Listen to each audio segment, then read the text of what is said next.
Lectura de CTO. Alteraciones de las plaquetas.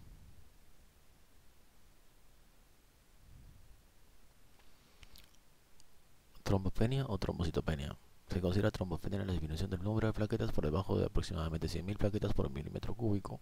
Disminuciones inferiores a 50.000 plaquetas por milímetro cúbico facilitan el sangrado postraumático y por debajo de 20.000 plaquetas se facilita la aparición del denominado sangrado espontáneo. Etiopatogenia de la trombopenia. Hipoproducción de plaquetas, trombopenias centrales. Disminución en el número de megacariocitos. Infiltración de la médula ósea, aplasia, enfermedad de Fanconi, síndrome de TAR, trombocitopenia y ausencia de radio. Trombocitopenia clínica, rubiola congénita. Trombopoiesis ineficaz, enfermedad de Wiskott-Aldrich. Anemias megaloblásticas, síndromes mielodisplásicos. B. Disminución de la supervivencia plaquetaria, trombopenias periféricas. Destrucción incrementada de plaquetas, la vida media de plaquetas normales es de alrededor de 10 días.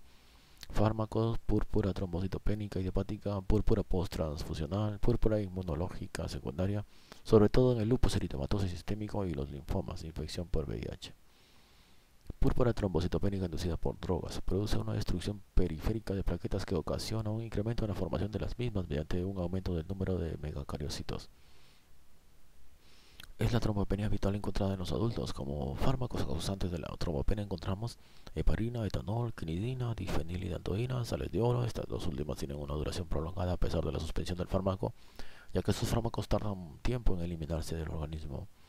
La trombopenia puede ser producida por inhibición directa de la formación plaquetaria, etanol, tiazidas, estrógenos, quimioterapia, o por mecanismos autoinmunes. Las tiazidas son la causa más frecuente de trombopenia por fármacos. El tratamiento consiste en la suspensión del medicamento y, si la trombopenia es severa, la administración de esteroides. Hiperconsumo plaquetario, púrpura trombocitopénica trombótica, coagulación intravascular diseminada, hemangioma cavernoso, síndrome hemolítico urémico, infecciones agudas, o secuestro plaquetario, hiperesplenismo. Púrpura trombocitopénica idiopática, PTI. Como su nombre indica, se trata de una trombopenia idiopática de origen inmunológico. Formas clínicas. PTI aguda suele ser una enfermedad infantil que afecta a ambos sexos y suele aparecer tras procesos víricos de vía respiratoria alta. Hasta en 80% de los casos es el antecedente. La mayor parte de los casos tienen una recuperación espontánea y existe escasa recurrencia en mortalidad. Suele asociarse a eosinofilia y linfocitosis sanguínea. Habitualmente no precisan tratamiento. PTI crónica o enfermedad de Well-Hoff. Es típica de adultos jóvenes, generalmente mujeres. Hasta el 90% de los casos no presentan recuperación espontánea y suelen existir recidivas de la enfermedad. Siempre hay que descartar otras enfermedades asociadas, tales como el lupus eritematoso o sistémico o los linfomas.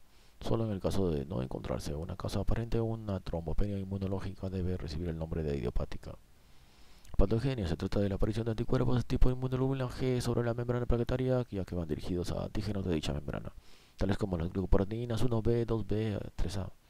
La destrucción de las plaquetas ocurre en los macrófagos esplénicos como consecuencia de la presencia de receptores para la fracción constante de inmunoglobulina G en la membrana de dichos macrófagos esplénicos. Diagnóstico: se basa en la demostración de trombopenia de origen inmunológico, descartando otras causas posibles de trombopenia autoinmune. En la actualidad, es importante siempre descartar la infección por VIH, ya que produce un cuadro clínico similar. Tratamiento: el primer paso consiste en la administración de esteroides. Si la trombopenia es importante, suelen administrarse a razón de 1 miligramo por kilogramo de peso y días de prednisona, con lo cual se produce la disminución de la fagocitosis por los macrófagos y una disminución de la síntesis de autoanticuerpos.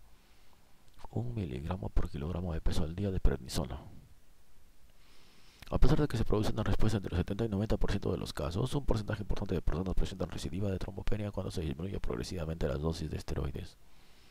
Si no existe respuesta a esteroides o el tratamiento esteroideo debe administrarse en dosis elevadas y por tiempos prolongados con la consciente aparición de efectos secundarios. Está justificada la realización de esplenectomía como segundo paso en el tratamiento de la PTI. Por la esplenectomía se produce eliminación en el primer lugar de destrucción plaquetaria y de síntesis de anticuerpos. Hasta el 80% de los enfermos esplenectomizados tienen una mejoría de la trombopenia. En caso de que tras esplenectomía recidive la trombopenia, puede volver a administrar esteroides. Como tercer paso, en el caso de que no exista buena respuesta a los dos primeros, se puede administrar fármacos inmunosupresores como la ciclofosfamida, azatioprina o vincristina. Recuerda, no tiene esplenomegalia. La secuencia de tratamiento es similar a la anemia inmunohemolítica por anticuerpos calientes: prednisona, esplenectomía, inmunosupresores.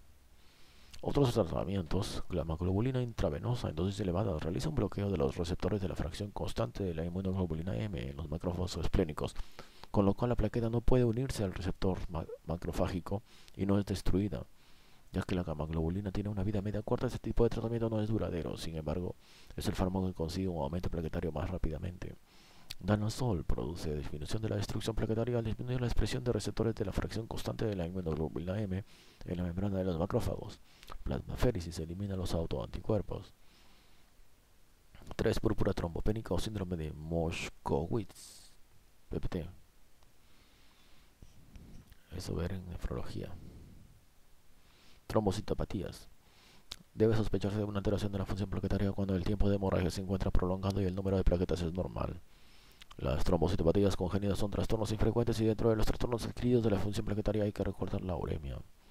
La enfermedad de Bernal-Soulier, también denomina enfermedad de las plaquetas gigantes, consiste en una alteración de las plaquetas para adherirse al endotelio vascular por ausencia de la glucoproteína 1b, que es el receptor de la membrana de la plaqueta para el factor BW. 2. Trombastenia o enfermedad de Klansman. Es un trastorno con morfología plaquetaria normal, a diferencia de la enfermedad anterior. Se trata de un fracaso de la agregación de una plaqueta con otra por ausencia del complejo de membrana GP2B, GP3A, que es el receptor para el fibrinógeno. Enfermedad de von Willebrand.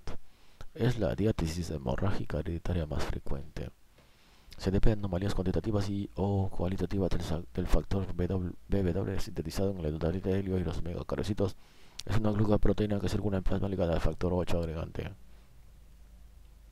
En los casos leves, la hemorragia solamente aparece tras la cirugía o traumatismo, siendo característico un tiempo de sangría prolongado con plaquetas normales, disminución de la concentración factor von Willebrand y actividad reducida del factor 8. Enfermedad de Rendu-Osler. Telangiectasis hemorrágica hereditaria, enfermedad de Rendu-Osler-Weber. Aunque no se trata de una trombocitopatía, también afecta a la hemostasia primaria, que es un trastorno vascular. Consiste en una malformación vascular congénita con vasos reducidos a un simple endotelio, produciéndose dilataciones vasculares, telangiectasias y fístulas arteriovenosas que sangran espontáneamente o tras traumatismo mínimo. Aparecen lesiones en la mucosa nasal, labios, encías, lengua, boca, a veces no visibles hasta la edad adulta, tracto gastrointestinal, genitourinario, tráqueo bronquial.